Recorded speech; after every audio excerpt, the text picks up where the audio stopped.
کیا آپ کے ساتھ کبھی ایسا ہوا ہے کہ کسی سے بات کر کے آپ کا پورا دن خراب ہو گیا ہو؟ اچھا، آج ہم ایک ایسے موضوع پر بات کرنے والے ہیں جو لٹرلی ہم سب کی روزمرہ زندگی کا حصہ ہے: مشکل لوگ اور ان کے رویے۔ انسانی دنیا کی ریسرچ پر مبنی آج کے اس جائزے میں ہم یہ سمجھنے کی کوشش کریں گے کہ آخر کچھ لوگوں کے ساتھ چلنا اتنا مشکل کیوں ہوتا ہے۔ تو چلیے، بغیر کسی تاخیر کے اس نفسیاتی جائزے کا آغاز کرتے ہیں۔ دیکھیں، آگے بڑھنے سے پہلے ہی ایک بات بالکل کلیئر کر لیتے ہیں۔ اس جائزے کا مقصد کسی کو نیچا دکھانا یا کسی کا مذاق اڑانا ہرگز نہیں ہے، بلکہ ہمارا اصل مقصد ہمدردی کے ساتھ حالات کو سمجھنا ہے تاکہ ہم اپنا اور دوسروں کا ذہنی سکون بچا سکیں۔ تو آج کے اس سیشن کا فلو کچھ یوں رہے گا۔ پہلے ہم ان غیر مستحکم رویوں کی پہچان کریں گے، پھر بگاڑ کی 7 نشانیاں دیکھیں گے، اس کے بعد ان سے نمٹنے کے 4 طریقے، اور آخر میں بات ہوگی خود احتسابی اور سکون پر۔ تو چلیے سب سے پہلے حصے کی طرف آتے ہیں۔ ان غیر مستحکم رویوں کی پہچان آخر ہوتی کیسے ہے؟ ہوتا کچھ یوں ہے کہ چاہے آفس ہو، گھر ہو یا دوستوں کی محفل، ہمارا سامنا اکثر ایسے افراد سے ہو جاتا ہے جن کی باتیں بالکل عجیب ہوتی ہیں، مطلب ان کی منطق یا لاجک مکمل طور پر سمجھ سے باہر ہوتی ہے۔ اور جب لاجک کام کرنا چھوڑ دیں اور ان کی عجیب ری ایکشنز آپ کا سکون تباہ کرنے لگے، تو سمجھ جائیں کہ ان حرکتوں کے پیچھے چھپے نفسیاتی محرکات کو جانچنا اب بہت ضروری ہو گیا ہے۔ اب سوال یہ ہے کہ ان لوگوں کو پہچانا کیسے جائے۔ اس کے لیے ہم حصہ دوم کی طرف بڑھتے ہیں، جہاں ہم اس نفسیاتی بگاڑ کی 7 خاص نشانیوں کو تفصیل سے دیکھیں گے۔ تو پہلی 3 نشانیاں تھوڑی عجیب ہیں، لیکن آپ نے ضرور نوٹ کی ہوں گی۔ پہلی نشانی یہ ہے کہ ایسے افراد ہر چھوٹی بات کو پرسنل لے لیتے ہیں۔ آپ ایک عام سا مشورہ دیں گے، انہیں لگے گا آپ نے ان پر حملہ کر دیا ہے۔ دوسری نشانی، ان کی دلیلیں۔ ان کی باتوں کا حقیقت سے کوئی تعلق نہیں ہوتا، وہ منطق سے نہیں بلکہ صرف اپنی ضد سے چلتے ہیں۔ اور تیسری، وہ ہمیشہ خود کو صحیح سمجھتے ہیں، غلطی ماننے کے بجائے سارا ملبہ دوسروں پر ڈال دیتے ہیں۔ دراصل یہ سب ان کی اندرونی کمزوری اور عدم تحفظ کو ظاہر کر رہا ہوتا ہے۔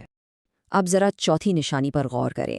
جو صحت مند ذہن ہوتا ہے نا، وہ دوسروں کو سنتا ہے، لیکن اس کے بالکل برعکس ایک غیر متوازن ذہن صرف اور صرف بولنا جانتا ہے۔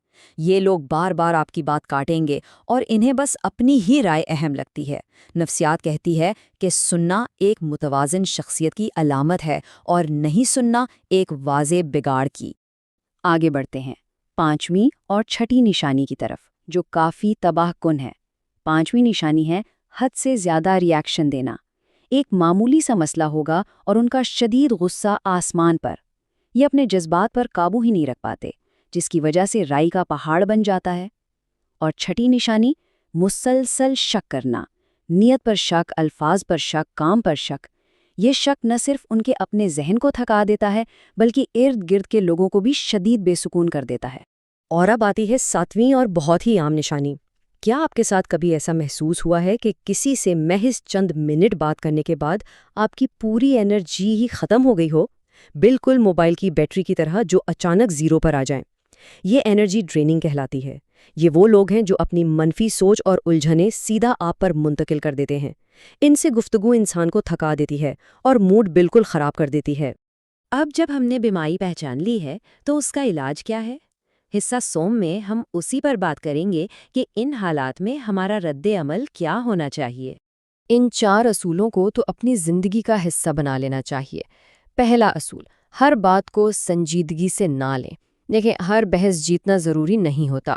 دوسرا، اپنی حدود سختی سے قائم کریں اور ایسے افراد سے ایک مناسب فاصلہ رکھیں۔ تیسرا، انہیں بدلنے کی کوشش تو ہرگز نہ کریں۔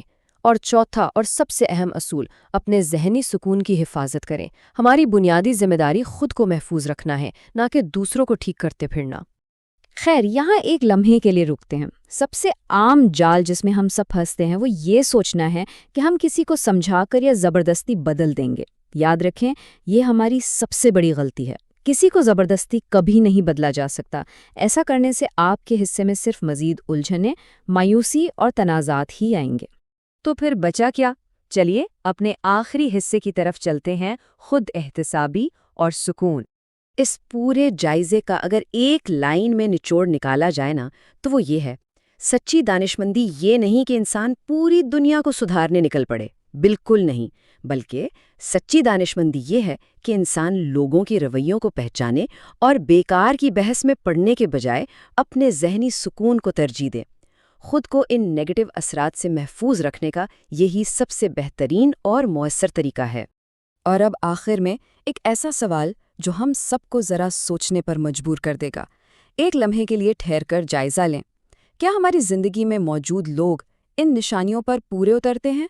یا ایک تلخ حقیقت یہ بھی ہو سکتی ہے کہ انجانے میں ہم نے خود ہی ان میں سے کچھ عادتیں اپنا لی ہوں؟ یہ جائزہ صرف دوسروں کو جج کرنے کے لیے نہیں تھا، بلکہ ہماری اپنی ذات کے لیے بھی تھا۔ اپنے ارد گرد دیکھیں، اپنا احتساب کریں، اور سب سے بڑھ کر سیکھنے اور سمجھنے کے اس خوبصورت سفر کو ہمیشہ جاری رکھیں۔